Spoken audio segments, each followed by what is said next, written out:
بسم اللہ الرحمن الرحیم۔ محترم ویورز، السلام علیکم ورحمۃ اللہ وبرکاتہ۔ امید کرتا ہوں کہ آپ اللہ تعالیٰ کے فضل و کرم سے خیریت سے ہوں گے۔ اللہ تعالیٰ آپ کو، آپ کے لکھانہ کو ہمیشہ اپنی حفظ و امان میں رکھے، آمین۔ راہ ہدایت و نجات کے سلسلے کا بلاغ القرآن و حدیث اپنے یوٹیوب چینل بشیر رشیدی سے پیش کرنے جا رہا ہوں۔ روحانی اور قرآنی سلسلے کا یہ بلاغ جو سراسر باعث خیر، باعث برکت اور باعث ثواب روزانہ کی بنیاد پر اس چینل پر اپلوڈ کرتا ہوں۔ لہٰذا گزارش ہے کہ اگر آپ نے ابھی تک اس چینل کو سبسکرائب نہیں کیا تو ضرور سبسکرائب کر کے، اور مناسب سمجھے تو دوستوں سے شیئر کر کے، لائک کر کے بیل آئیکن کو بھی پریس کر دیجیے گا، تاکہ آنے والے ایسے روحانی اور قرآنی نوٹیفیکیشنز آپ تک اور دوستوں تک پہنچتے رہیں۔ شروع کرتے ہیں آج کا بلاغ القرآن و حدیث۔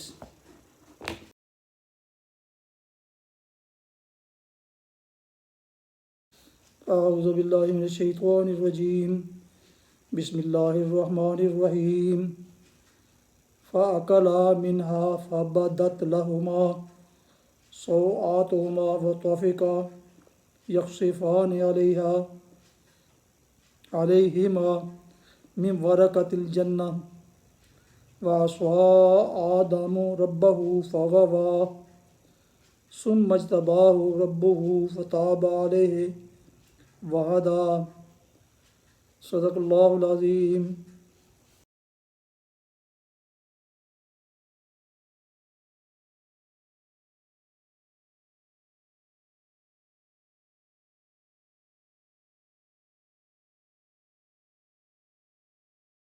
آپ نے سورۃ طٰہٰ آیات مبارکہ 121 اور 122 کی تلاوت سماعت فرمائی۔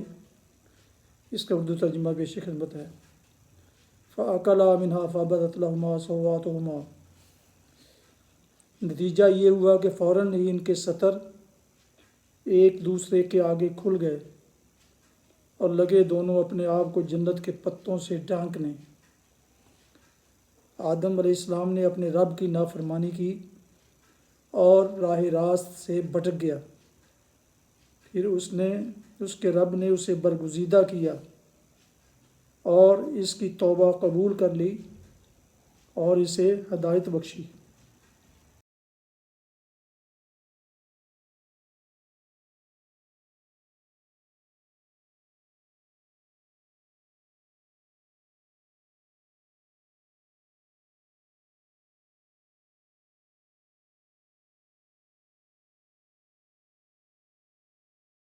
تفسیر۔ اور لگے دونوں اپنے آپ کو جنت کے پتوں سے ڈھانکنے۔ بالفاظ دیگر، نافرمانی کا صدور ہوتے ہی وہ آسائشیں ان سے چھین لی گئیں جو سرکاری انتظام سے ان کو مہیا کی جاتی تھیں، اور اس کا اولین ظہور لباس چھن جانے کی شکل میں ہوا۔ غذا، پانی اور مسکن سے محرومی کی نوبت تو بعد کو ہی آنی تھی۔ اس کا پتہ تو بھوک پیاس لگنے پر ہی چل سکتا تھا، اور مکان سے نکالے جانے کی باری بھی بعد ہی میں آ سکتی تھی، مگر پہلی چیز جس پر نافرمانی کا اثر پڑا وہ سرکاری پوشاک تھی، جو اسی وقت اتروا لی گئی۔ آدم نے اپنے رب کی نافرمانی کی اور راہ راست سے بھٹک گیا۔ یہاں اس کی بشری کمزوری کی حقیقت کو سمجھ لینا چاہیے جو آدم علیہ السلام سے ظہور میں آئی۔ اللہ تعالیٰ کو وہ اپنا خالق اور رب جانتے تھے اور دل سے مانتے تھے۔ جنت میں ان کو جو آسائشیں حاصل تھیں، ان کا تجربہ انہیں خود ہر وقت ہو رہا تھا۔ شیطان کی حسد اور عداوت کا بھی ان کو براہ راست علم ہو چکا تھا۔ اللہ تعالیٰ نے ان کو حکم دینے کے ساتھ ہی بتا دیا تھا کہ یہ تمہارا دشمن تمہیں نافرمانی پر آمادہ کرنے کی کوشش کرے گا اور اس کا تمہیں یہ نقصان اٹھانا پڑے گا۔ شیطان ان کے سامنے چیلنج دے چکا تھا کہ میں اسے بہکاؤں گا اور اس کی بیک کنی کر کے چھوڑوں گا۔ ان ساری باتوں کے باوجود جب شیطان نے ان کو ناصح، مشفق اور خیر خواہ دوست کے بھیس میں آ کر ایک بہتر حالت زندگی جاوداں اور سلطنت لازوال کا لالچ دیا تو وہ اس کی تحریص کے مقابلے میں نہ جم سکے اور پھسل گئے، حالانکہ اب بھی خدا پر ان کے عقیدے میں فرق نہ آیا تھا، اور اس کے فرمان کے بارے میں ایسا کوئی خیال ان کے ذہن میں نہیں تھا کہ وہ دوسرے سے واجب الاذعان ہی نہیں ہے، کہ وہ سرے سے واجب الاذعان ہی نہیں ہے۔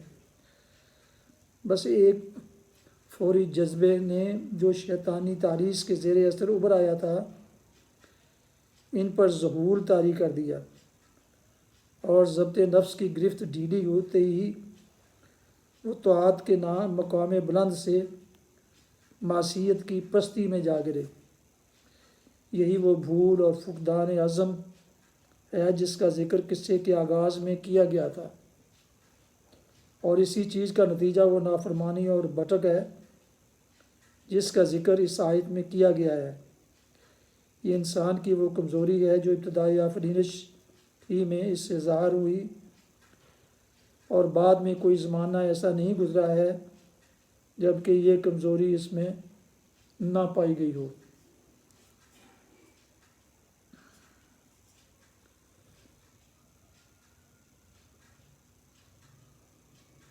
پھر اس کے رب نے اسے برگزیدہ کیا، یعنی شیطان کی طرح راندہ درگاہ نہ کر دیا۔ اطاعت کی کوشش میں ناکام ہو کر جب وہ گر گئے تھے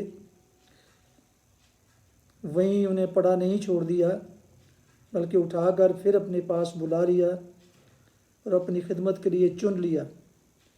ایک سلوک وہ ہے جو بالارادہ بغاوت کرنے والے اور اکڑ اور ہیکڑی دکھانے والے نوکر کے ساتھ کیا جاتا ہے۔ اس کا مستحق شیطان تھا، اور ہر وہ بندہ ہے جو ڈٹ کر اپنے رب کی نافرمانی کرے اور خم ٹھونک کر اس کے سامنے کھڑا ہو جائے۔ دوسرا سلوک وہ ہے جو اس کے وفادار بندے کے ساتھ کیا جاتا ہے جو محض بھول اور فقدان عزم کی وجہ سے تصور کر گزرا ہو اور پھر ہوش آتے ہی اپنے کیے پر شرمندہ ہو جائے۔ یہ سلوک حضرت آدم و حوا سے کیا گیا، کیونکہ اپنی غلطی کا احساس ہوتے ہی وہ پکار اٹھے تھے کہ ربنا ظلمنا انفسنا وان لم تغفر لنا وترحمنا لنکونن من الخاسرین۔ اے ہمارے پروردگار، ہم نے اپنے نفس پر ظلم کیا، اور اگر تو ہم سے درگزر نہ فرمائے اور ہم پر رحم نہ کرے تو ہم برباد ہو جائیں گے۔ اور اس کی توبہ قبول کر لی اور اسے ہدایت بخشی، یعنی صرف معاف ہی نہ کیا بلکہ آئندہ کے لیے راہ راست بھی بتائی اور اس پر چلنے کا طریقہ بھی سکھایا۔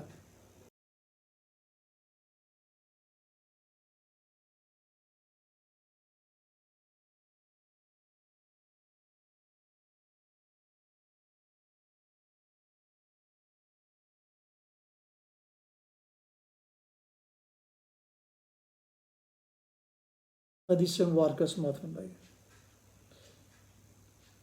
حضرت ابو ہریرہ رضی اللہ عنہ سے روایت ہے، رسول اللہ صلی اللہ علیہ وسلم نے فرمایا، جو شخص اللہ اور آخرت کے دن پر ایمان رکھتا ہے اس کو چاہیے کہ وہ مہمان کی عزت کرے۔ جو اللہ اور یوم آخرت پر ایمان رکھتا ہے اسے چاہیے کہ وہ صلہ رحمی کرے، اور جو اللہ اور یوم آخرت پر ایمان رکھتا ہے اسے چاہیے بھلائی کی بات کرے یا پھر خاموش رہے۔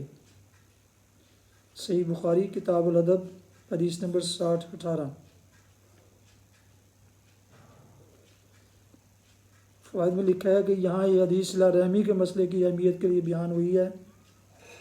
صلہ رحمی کا مطلب ہے رشتہ داروں کے ساتھ حسن سلوک کرنا، ان سے ہر صورت میں تعلق جوڑ کر رکھنا، حتیٰ کہ اگر رشتہ دار بد اخلاقی کا مظاہرہ اور تعلق توڑنے کا ارتکاب کریں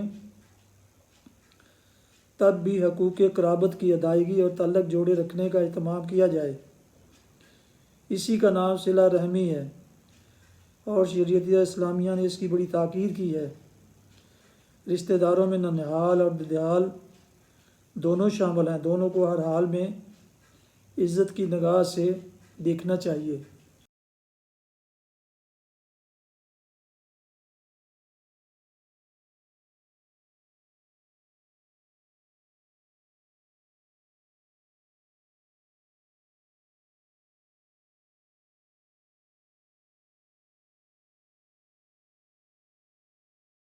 ابھی آپ راہ ہدایت و نجات کے سلسلے کا ولاگ القرآن و حدیث سن رہے تھے۔ آج کے ولاگ میں سورہ طٰہٰ کی آیات مبارکہ 121 اور 122 کی تلاوت، ترجمہ اور تفسیر بیان کی گئی۔ اس کے علاوہ ایک حدیث مبارکہ بھی پیش کی گئی، اور یہ روحانی اور قرآنی سلسلے کا ولاگ جو سراسر باعث خیر، باعث برکت اور باعث ثواب ہے،